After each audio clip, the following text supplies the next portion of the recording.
Sure.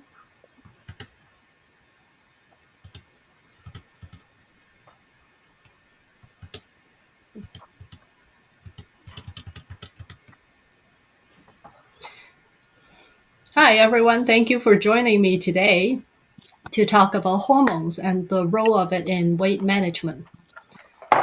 Before I dive into it, let me tell you a little bit about me. I love going for a buffet. The idea of having a gazillion dishes in front of me, the sight, the smell, I just love it. And if I know I'm going for a buffet dinner, typically I'll eat less during the day or do something physical beforehand so that I can eat more. Sensible, right? Now, bear in mind, these are also the classic advice that the authorities give to people who want to lose weight. So, what do we think will happen? And here's a disclaimer: I'm not a dietitian or nutritionist or a weight doctor, so I'm not here to tell anybody how to lose weight. What I'm offering here, though, is a different perspective to understand how our weight is managed physiologically speaking. It's not a new science. A lot of these knowledge actually has been around for decades, but it is a perspective that I believe is not told often enough. So let's get right into it. What how does our weight determined? The World Health Organization tells us that the fundamental cause of obesity is in the imbalance of calories consumed and calories expended. In other words, we eat too much and sit too much. Simple, mathematical, logical. If this is true, then in order to maintain a healthy weight, which for most of us that means losing some weight, we should eat less and work out more. But eating less and working out more both make us hungrier. Remember my preparation for buffets? So does that mean to maintain a healthy weight, we all need to be perpetually hungry? At the same time, we all know someone who seemingly can eat whatever they want and never gains weight, or those who never worked out and remain skinny. These people tell us that weight is more than a simple math function of calories in and calories out.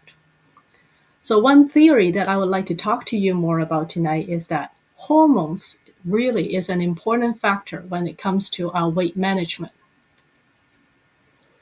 Hormones regulate most of our body functions. They are chemical messages that our body send around to tell our organs and tissues and cells what to do. They affect things like our heart rate, blood pressure, body temperature, metabolism, and so on. And body weight is also one of them. More specifically, hormones regulate fat storage. For example, take estrogen and testosterone. We know them as sex hormones, having to do with our reproductive system. But they also have a role in fat accumulation. Both estrogen and testosterone tell the body to suppress fat formation. And so, as women get close to menopause, our level of estrogen drops and fat accumulates. The same thing happens for men as they age and their testosterone level drops and their weight line increases. There are other hormones that work to release the fat, store fat and suppress cells from taking up fat for storage. Adrenaline is a good example. Adrenaline is released when we're in fight or flight mode. We need that fuel to be ready for the body whether we decide to fight or flight. So adrenaline tells our cells to release all the stored fat into the blood circulation so that it's ready and available. Similarly, an enormous amount of energy is needed to grow, so the growth hormones also does the same thing. It releases the stored fat to provide us with that fuel. Among the hormones, though, insulin perhaps is the lone wolf that does the opposite. It encourages fat accumulation. Insulin probably has the biggest effect on body weight because its primary job is to control the metabolism and cellular uptake of sugars, proteins, and fats. Insulin is secreted by the pancreas in response to an increase in blood sugar, such as after a meal. Fun fact, when we are thinking about eating, our body will already start producing insulin in anticipation for food. And we will also be salivating because saliva contains enzymes that help us digest carbohydrate. That's one of the reasons why I think the food ads are so effective in making us feeling hungry and our mouth waters. And what does insulin do? The function of insulin is to stimulate our cells to take up sugar or carbohydrate from the bloodstream and use that as fuel. This is especially in the muscle cells and in our brain because they can use the most fuel in the quickest possible way. I think that sugar high immediately after eating sweets is that burst of energy we experience from burning up that excess fuel. Sugar or blood glucose has to be used up first as a fuel, not because it's our preferred fuel source, but because high blood sugar is very toxic to the body. We can see this by the long list of health problems associated with diabetes. They're from the damaging effects of chronic high blood glucose levels on blood vessels and our nerves. If we cannot use up all the excess blood glucose quick enough, then insulin will direct the excess glucose to be stored as glycogen in the liver, and that contributes to fatty liver.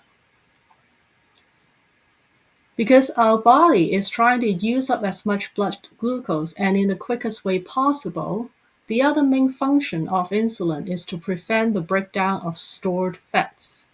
Essentially, insulin tells our cells not to burn fat for fuel because we have to get rid of the glucose first. So insulin tells our fat cells to hold on to all the stored fat, and that makes insulin very important for weight management. Normally, when our body is functioning properly after a meal, once the cells finish burning up or using up all the carbohydrate we just ate, then the blood sugar levels goes down, and so will our insulin level. When the level of insulin is low to support the body functions, the fat cells then will start releasing fats from storage and burn that for fuel. This happens normally between meals, especially at night when we're sleeping.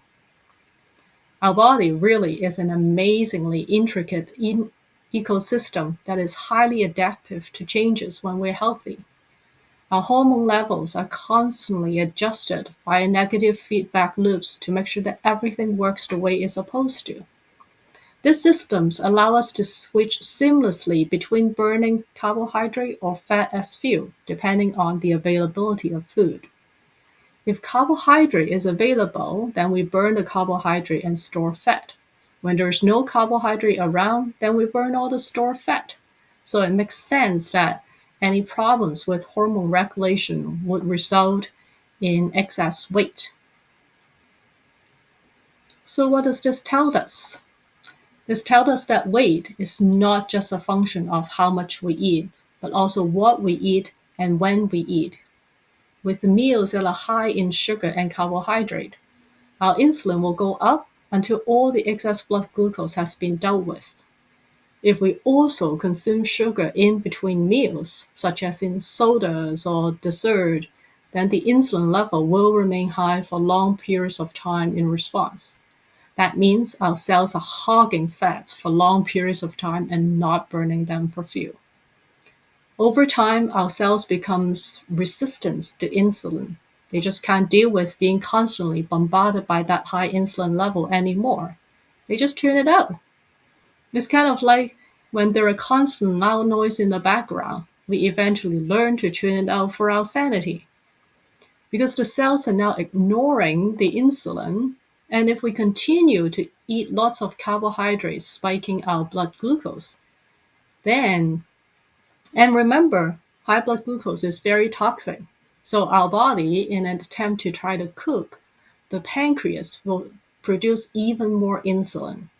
This creates an enormous stress for the pancreas. It also means that our body remains in fat storing mode for longer and longer periods of time. With all of that said, The takeaway for me is that if we want to maintain a healthy weight, to store less fat and reduce the fat already stored in our body, we need to keep insulin's level low.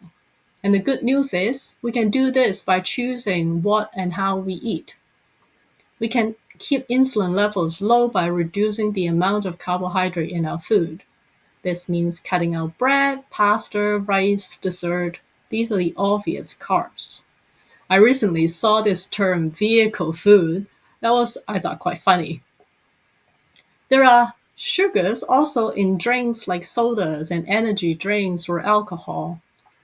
Sugar in highly processed food-like substance. So then there are also carbs in vegetables, especially the starchy ones like potatoes and corn. Now, vegetable is a good source of nutrients, and we do need vegetables. The effect of these carbs on blood sugar and insulin is actually moderated by their fiber content.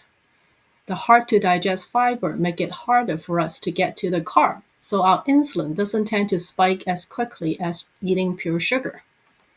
Different vegetables have different percentages of carbs and fiber. So if you want to learn more, there's lots of information online on the glycemic index of various food. The glycemic index basically ranked how much all the different food raises blood glucose level. Low glycemic foods are better because they tend not to raise blood glucose as much. Another option is to keep the insulin level low for a long period of time is fasting. Intermittent fasting has been in vogue these days. We know that normally at night when we sleep and not eating, our bodies switch over to burn all the stored fats as fuel to maintain body function. So the theory goes that if we can keep this period for longer, we will burn off more stored fat, no food, no rising insulins, no hogging fats. Fats are released from storage and burned as fuel. Then our weight goes down. I realize this is a very simplistic view of hormones, particularly insulin, in managing our weight. In reality, it is much more nuanced and complex. Each one of us responds differently based on our genetic makeup and our environment. Even within each of us, different cells and tissues react to each hormone differently.